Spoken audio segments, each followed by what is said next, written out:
Ah, the 2000s. What a weird time to be alive. It was a time full of wonder, color, and still holding on to the 90s. Except worse. Looking back at old commercials that were burned into my childhood memory, we had some interesting choices in social culture. Dutch angles, some god-awful CGI, sound effects galore, and increasing the saturation to maximum levels. I love how weird that decade was. It brought some great memories like Scrubs, Ed and Eddie, the PS2, the Xbox 360, and so much more. The 2000s would also solidify my interest in video games, with my first console being the PS2. And then I had a thought. If I were asked which game, out of all the games that came out in this decade, would I pick to best represent the 2000s? Well, viewer, you saw the title, so let's dive in.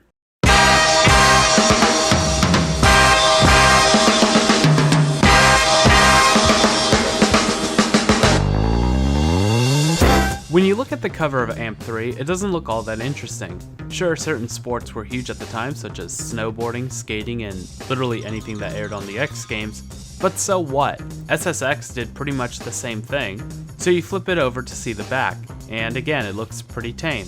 It brags about having the pros, music, and shows the usual snowboarding antics, but there are a couple of clues that give away what this game is really about. You have a chicken man here and here, a Yeti, a pink bunny suit.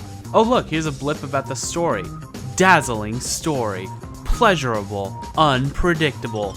Like eating a gas station burrito. Okay, that's interesting. Whatever, time to pop in the game. Alright, we're in. Time to Wait, isn't this a snowboarding game? What the hell is this Pac-Man shit? What is this? Okay, now we're in the game. Hey, Blinded by the Light is playing, so I better turn this down so I don't get a copyright strike. And look, snowboards! We're on the right track now. There's a character, and another character, and oh, that's me. Why am I in a pink bunny suit? What are these words being spewed by the characters? Okay. Oh wait, I'm snowboarding now. Oh yeah, woo! Here we go. Big jumping. Oh God, what is happening? I'm a Scorpio.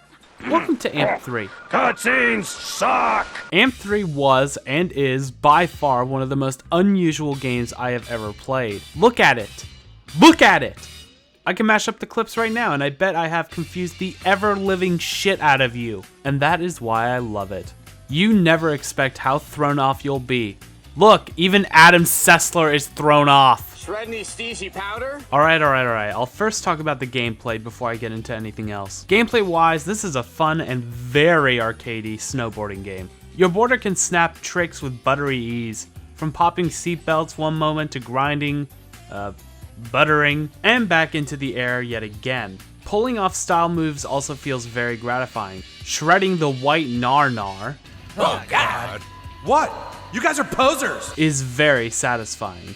The snow in this game actually looks pretty damn good even to this day. Flat and more used snow is visually boring but easy to see, but going off trail, you'll be caked in the powdery goodness, allowing you to carve through the stuff. There are also sleds and snowmobiles that you can instantly swap to at any given notice. Snowmobiles feel hefty, but you can traverse uphill with ease, and you can also pull off some tricks to relive your Arctic Thunder days. Sleds are out of control, but great fun to either go downhill at stupidly fast speeds, or just watching your character get hurt. You can even get a hang glider at one point and enjoy the vistas in the skies.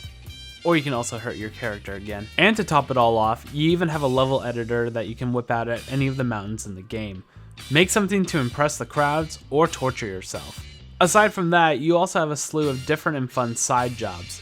There's Snow Quest, where you have to nail the high score.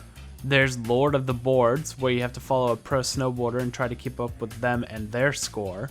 There's Magic Circles, where you have to go through each circle while performing tricks. Impress the Hottie, where you use your snowmobile to perform tricks to impress her while going through each circle. There's even sellout challenges where you perform specific tricks to impress real-life companies like Burden, K2 Snowboards, DC, and even Toyota. Yes, that Toyota. The challenges combined with the controls make for an oddly replayable experience, where you can drive yourself mad by trying to get higher and higher scores on the leaderboard. And completing them will reward you with new gear, objects, songs, skills, and more. You're even allowed to cheat in the system by going into the park builder to add in objects that can help you get a higher score. You have 7 different famed mountains and resorts to explore, each featuring different elements that make each one feel unique. Tahoe has a more resort and populated feel. Chile has exposed rocks and grand vistas. Lax is short but packed with things to do. And France, well, to me, that one isn't interesting. It's like the Circuit Paul Ricard, but for snowboarders. Now let's get into the story. And from this point on, we're talking spoilers. Stop or skip this part of the video now if you don't want to be spoiled.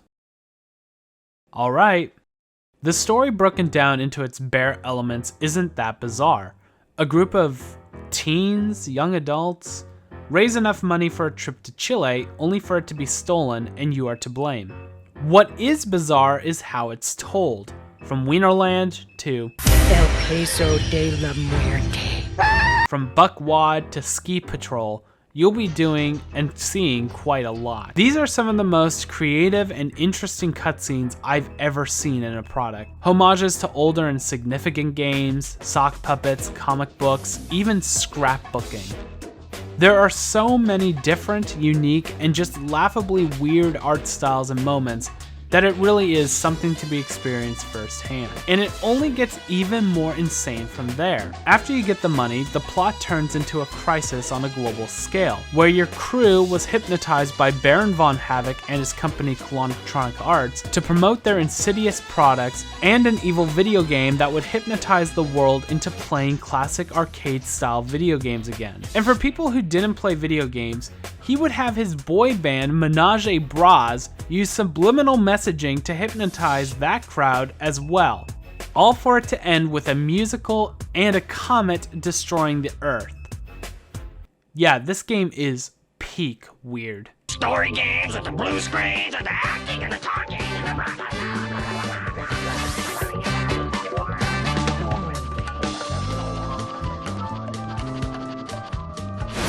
I'm talking here! But what's so great is that the writing still holds up to this day. It makes fun of what was popular in the 2000s, snowboarding culture tropes, and even the game industry as a whole. AMP3 does have some issues though. The game's story is pretty short, especially if you speed through it. Some of the graphics do look a bit dated, crash animations can be a little janky, there are no races aside from time trials since the focus of the game was performing the best tricks, there is no online multiplayer aside from leaderboards, and depending on who you ask, the controls of the game might be a turnoff. The previous games were famed for their lean towards a simulation style of gameplay. For the third game, the developers wanted to have the controls feel more like a fighting game, where you can mash buttons to pull off some of the most insane tricks without much punishment. The hardcore AMP 1 and 2 gamers have spent many hours throwing controllers, learning the controls of those past 2 versions, and now I've changed them, and I realize and I apologize to you in advance, but I honestly think that they're easier to ramp up on, and they'll find the depth. This change led to a lot of backlash at the time and was one of the reasons why AMP3 sold poorly. But for me, who really cares about realism? You ever seen real life? It's kind of bad a lot of the time. You drive like an idiot in something like Forza or Project Cars 2, you're going to have a rough time. Driving like an idiot in Burnout or Need for Speed is much more fun and rewarding because of how unrealistic it is. AMP3 might not be a sim, but it's still gratifying to pull off insane moves, diving down slopes, and laughing when your character falls down a mountain. You're weird. I am weird. Ah yes. I never played an SSX game before. Well, I don't feel like running out to the store again. However, I do have a copy of the 2012 game in my 360's hard drive. Let's do some compare and contrasting. To call it short, it was fine. There are a couple of things off the top that I can notice. The sensation of speed is insane, dive bombing some of the most dangerous slopes in the world. The tricks feel more unique, better graphics, physics, and responsiveness. You even get a wingsuit at one point. SSX does have some great qualities. So why would I go immediately back to AMP3? Because SSX 2012 has some things I really don't like. The graphics look better, but a lot of the colors look pretty muted. The controls are way too sensitive most of the time. And this game overall just kind of feels soulless. Even by just looking at the menus, SSX 2012 just feels lame in comparison. Then again, this is the 2012 version. I'm not playing the iconic classics. Maybe in a future video I'll look at the original SSX games. For now though, I'm going back to Amped. Hey, player one, great job! And thanks for buying our game. Or thank your mom for us. For buying our game, I mean. For the most part, I'm not a fan of sports games since I don't follow or partake in much sports, but a lot of love was given to Amp 3's development. It's a genuinely fun game with lots of weird moments and fun and cool things to do, and you don't have to be a sports person in order to have fun here. It's sad that this and Top Spin 2 were the last games that Indie Built made. Imagine if this studio had existed longer and continued to allow games to be developed with the same amount of freedoms. Amp 3, though yes, is pretty dated from time to time, and relies on what the culture was like back in the 2000s, does have the love and soul that every once in a while, I come back to embrace in its madness once again. But if you do, we're warning you, it'll be